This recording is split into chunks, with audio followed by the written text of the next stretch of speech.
Sup guys, welcome back. So today I wanted to do a video about the line of best fit and how to actually find it.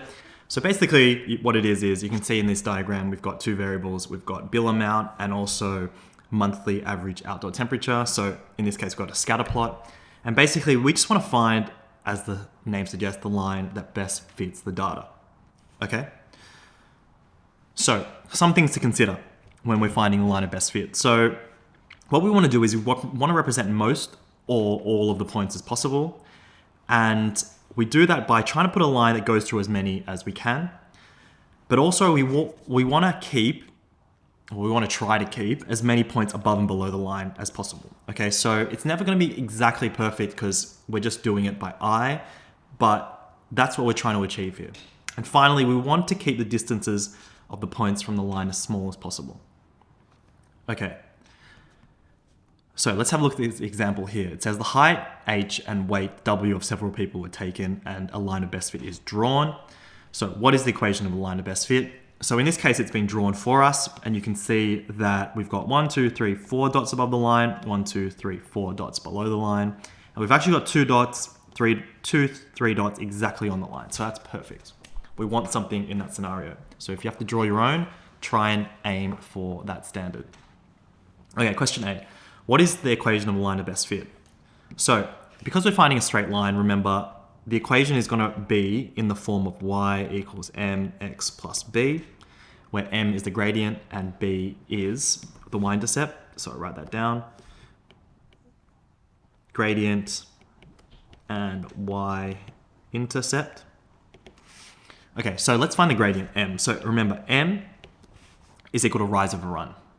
So if we find 2 points on the line, we can actually find the rise and the run, and we can determine what the gradient is. So let's have a look here. We've got 2 points exactly on the line. We've got this one here, which is 60, 150.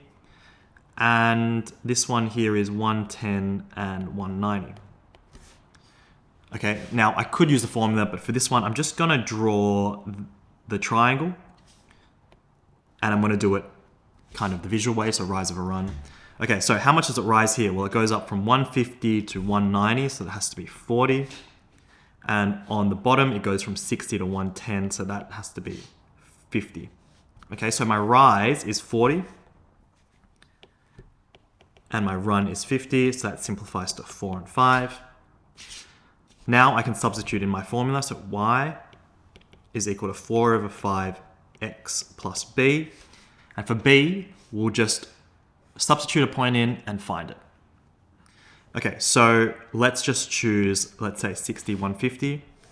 So y is equal to 150 equals 4 over 5x plus, oh, missed the x. So x in this case is 60. So times 60 plus b. Now let me just quickly work out what that is. So 4 over 5 times 60, so that's equal to 48. So 150 is equal to 48 plus b minus 48 from both sides. So 180, 180 minus 48, that's 102.